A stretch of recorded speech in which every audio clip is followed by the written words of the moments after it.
Eu saúdo os queridos amigos e amados irmãos com a paz do Senhor Jesus. Amém? Glórias a Deus. Hoje estamos em mais uma ministração, Palavra que Liberta.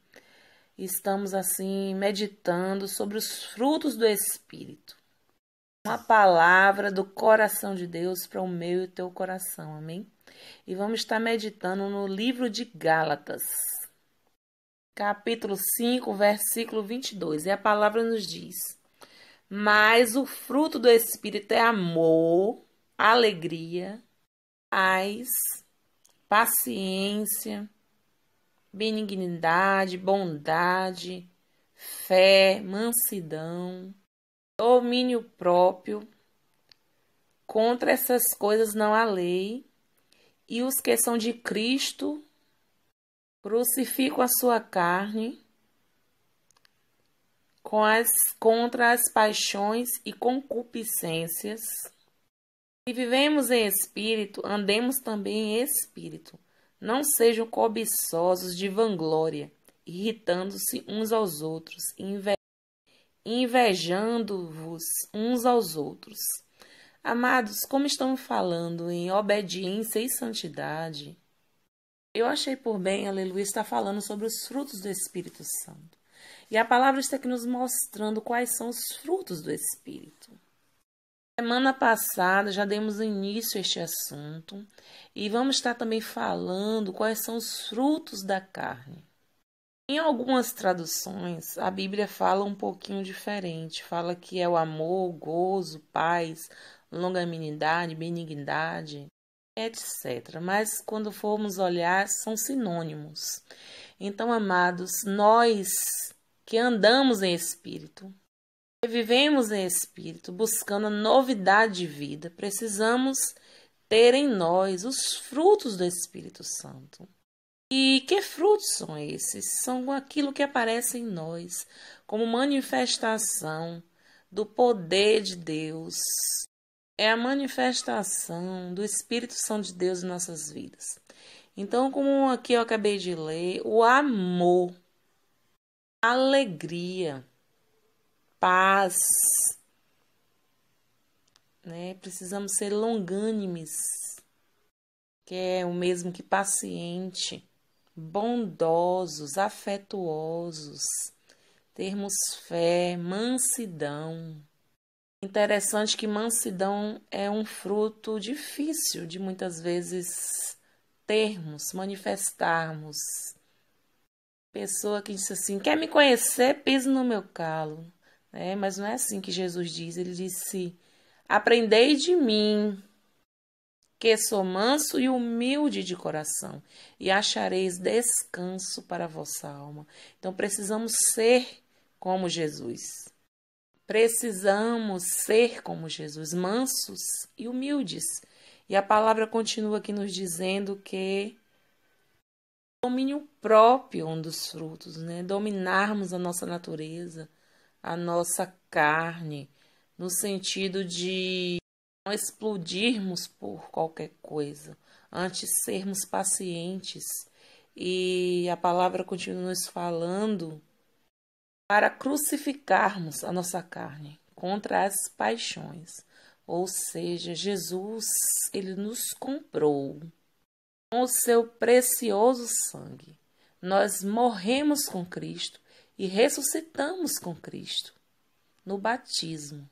E aquilo que aconteceu no nosso interior, na nossa alma, na nossa mente, ao sermos regenerados, isso precisa aflorar externamente para que todos possam ver que verdadeiramente nós nascemos de novo. Somos filhos de Deus recriados para as boas obras, para sermos santo. Como santo é aquele que nos alistou. E a palavra continua nos falando aqui para andarmos em espírito. Quando nascemos de novo, nós vivemos em espírito e precisamos andar em espírito, ou seja, precisa manifestar em nossas vidas estes frutos. E a Bíblia nos adverte a não sermos cobiçosos, invejosos, cheios, sabe, de vanglória. Eu sou bom, o ego, né? Nós precisamos tirar isso da nossa vida e deixar de irritar uns aos outros. O verdadeiro vínculo do amor é vivermos como Jesus viveria se estivesse em nosso lugar. Nós precisamos seguir o exemplo de Cristo. Vou ler também o 18, amém? Fugir da prostituição. Todo pecado que o homem comete é fora do corpo, mas o que se prostitui peca contra o seu próprio corpo. Ou não sabeis que o vosso corpo é o templo do Espírito Santo que habita em vós, proveniente de Deus, e que não sois de vós mesmo? Porque foste comprado por bom preço. Glorificai, pois, a Deus no vosso corpo e no vosso espírito, os quais pertencem a Deus. Aleluias. Amados, amadas, a palavra está nos dizendo que Cristo nos comprou por bom preço. Ou seja, fomos comprados pelo sangue de Jesus. Precisamos fugir do pecado, da aparência do mal. Mas o pecado que o homem comete, ele comete fora do corpo. Mas quando ele usa o corpo para pecar, por exemplo, com o pecado da prostituição, que é aqui um exemplo, ele está cometendo com o próprio corpo. E o nosso corpo é o templo do Espírito Santo de Deus. E nós precisamos, aleluia, glorificar a Deus, tanto com o nosso corpo, quanto com o nosso espírito. E tanto o nosso corpo quanto o nosso espírito, eles pertencem a Deus. Glórias a Deus. Então, precisamos vigiar, orar, buscar a face do Senhor. Precisamos, aleluia, manifestar em nós os frutos do Espírito Santo, aquilo que agrada a Deus, para que nossa vida reflita a imagem de Deus. Porque nós fomos feitos à imagem e semelhança de Deus. E, na verdade, se Adão e Eva não tivessem pecado, era para sermos perfeitos, né, como Deus espera de nós. Mas, através de Jesus e do Espírito Santo de Deus na nossa vida, meditando na palavra, buscando a palavra, buscando comunhão com Deus, podemos agradar a Deus, porque nem o meu corpo, nem o meu espírito é meu, mas é de Deus. E eu preciso agradar aquele que me alistou, aquele que me comprou por bom preço. E assim, amados, quanto mais formos lendo a palavra de Deus, formos buscando a face do Senhor, intimidade, buscando libertação, buscando libertação, mas poderemos manifestar em nossas vidas a vontade de Deus, os frutos genuínos de cristãos. E o nosso alvo precisa ser agradar a Deus. Aleluias.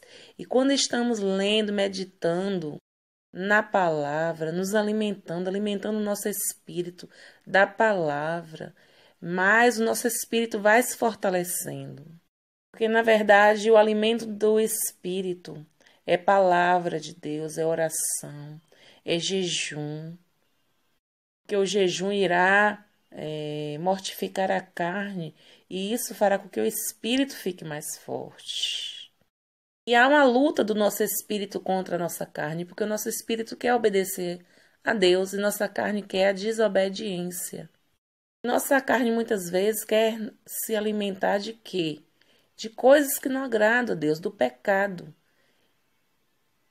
E o pecado, ele leva à morte. O salário do pecado é a morte, mas o dom gratuito de Deus é a vida eterna.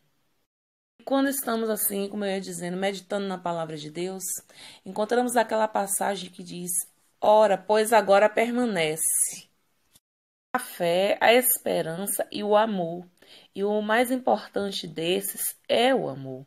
Então, o amor, ele encobre uma multidão de pecados, porque o amor, ele é superior a todos os outros dons e frutos, porque vemos lá em 1 Coríntios 13, que ainda que dessemos nosso corpo para ser queimado, ainda que falássemos em línguas, aleluia, se não tivermos o amor, nada disso faz sentido. Para ser queimado, ainda que falássemos em línguas, aleluia, se não tivermos o amor, nada disso faz sentido. Em 1 João, epístola, né? 3, vamos estar lendo alguns versículos importantes. Vamos ler aqui o versículo 14. Nós sabemos que passamos da morte para a vida porque amamos os irmãos. Quem não ama seu irmão permanece na morte. Qualquer que aborrece a seu irmão é homicida. E vós sabeis que nenhum homicida tem parte com a vida eterna. Isto é sério. Em outra tradução, nenhum homicida permanece nele a vida eterna. Conhecemos o amor verdadeiro. Ele, Jesus, deu a vida por nós e nós devemos dar a vida pelos irmãos. Quem, pois, tiver bens neste mundo e vendo seu irmão necessitado, lhe cerrar as suas entranhas, como estará nele o amor de Deus? Este cerrar as entranhas quer dizer endurecendo o coração para não ajudar, né? Então, se tem alguém que tem condições de ajudar e vendo o irmão necessitado não ajudar, como é que estará nele o amor de Deus? Meus filhinhos, não amemos de palavra nem de língua, mas de obra e em verdade.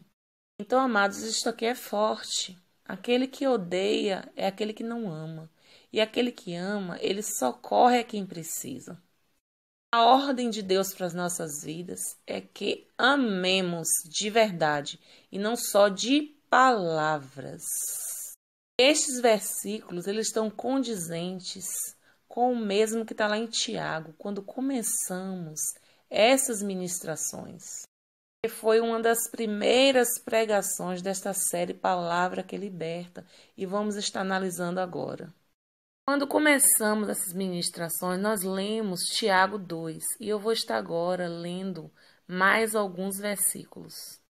Meus irmãos, que proveito se tem se alguém disser que tem fé e não tiver as obras? Porventura a fé poderá salvá-lo? Estamos lendo aqui o capítulo 2, versículo 14 em diante. E se seu irmão ou sua irmã estiver nu e estiver em falta do alimento cotidiano, e alguém de vós disser, ide em paz, aguentai-vos e fartai-vos. Meus irmãos, que proveito se tem se alguém disser que tem fé e não tiver as obras? Porventura a fé poderá salvá-lo? Estamos lendo aqui o capítulo 2, versículo 14 em diante. E se seu irmão ou sua irmã estiver nu e estiver em falta do alimento cotidiano, e alguém de vós disser, ide em paz, aguentai-vos e fartai-vos, e não lhes der as coisas necessárias para o corpo, que proveito virá daí? Assim também a fé sem obras é morta em si mesmo. Mas dirá alguém, tu tens a fé, eu tenho as obras. Mostra-me a tua fé sem as tuas obras, e eu te mostrarei a minha fé pelas minhas obras. Amados, aqui está falando, né? Você vai e prega Jesus para alguém, mas você fala, vai em paz, né? Você dá só o espiritual, e aquela pessoa está em falta. Tem um cobertor para se cobrir, não tem roupa, não tem mantimento. Então ali, como é que aquela pessoa vai seguir em frente sem aquelas coisas? Então a fé, ela precisa vir acompanhada das obras. Você prega a fé, mas você ajuda a pessoa. Foi falar desde o princípio que a fé nos salva. Mas Tiago aqui ele está falando sobre as pessoas que professam a fé, mas não vivem o amor que pregam. Então também ele fala, a fé sem obras é morta em si mesma. Então alguém pode dizer, você tem fé, até para tirar aquele monte de lá para cá, mas eu tenho as obras. Mostra a tua fé sem as tuas obras. Mas eu mostrarei que eu tenho fé em Jesus pelas minhas obras. Ou seja, aquele que tem fé, ele precisa fazer a vontade de Deus. As obras de Deus, socorrer o próximo, amar, como lemos aqui, manifestar os frutos do Espírito, precisa estar em nós, que professamos a fé cristã. Tu crê que há um só Deus, faz bem. Também os demônios creem e estremecem. E aí vai para os versículos que eu já li em outra pregação, e ele conclui aqui no versículo 24. Vedes que o homem é justificado pelas obras e não somente pela fé. Porque, aleluia, precisamos obedecer a palavra de Deus e fazer a vontade de Deus. E a vontade dele é que amemos uns aos outros. Para você entender melhor, ou a gente obedece ou não obedece, na verdade? Então, assim, o que é obedecer? O que é ter obras? É obedecer aquilo que Deus quer que façamos. Então, agora vamos estar analisando as obras da carne para que possamos compreender que desobedecer a Deus é fazer o contrário daquilo que Ele nos diz para fazermos. Então, professando uma fé, precisamos ter as obras. E o contrário de fazermos as obras é praticarmos a desobediência. Então, vamos estar aqui lendo, quais são as obras da carne, que está em Gálatas 5, versículo 19 em diante. Mas só estaremos analisando na semana que vem, amém? Porque as obras da carne são manifestas, as quais são prostituição, impureza, lascívia, idolatria, feitiçaria, inimizades, porfias, emulações, iras, pelejas, dissensões, heresias, invejas, homicídios, bebedices, glutonarias e coisas semelhantes a estas, acerca das quais vos declaro, como antes já vos disse, que os que cometem tais coisas não herdarão o reino de Deus. E depois desse versículo, ele começa a falar das obras do Espírito que nós já analisamos. A palavra de Deus nos diz: purificai a mão. Glórias a Deus. Purificai as mãos, pecadores, e vós de ânimo dobre. Aleluia. Afligi-vos, lamentai-vos, chorai-vos, lamentai, chorai, converta o seu riso em pranto. Humilhai-vos na presença de Deus, e Ele vos exaltará. Então precisamos, glórias a Deus, nos humilhar perante o Senhor, chorando, dizendo: Senhor, não aceito a minha natureza. Não aceito a mera existência, eu não aceito te agradar, eu não aceito perder a minha salvação por causa das coisas que eu faço. Então precisamos verdadeiramente nos converter a Deus, nascermos novamente, nos humilharmos perante o Senhor, orarmos, buscarmos a salvação, buscarmos os frutos do Espírito, abandonarmos as obras da carne. A palavra de Deus nos diz que encontraremos a Deus quando o buscarmos de todo o nosso coração.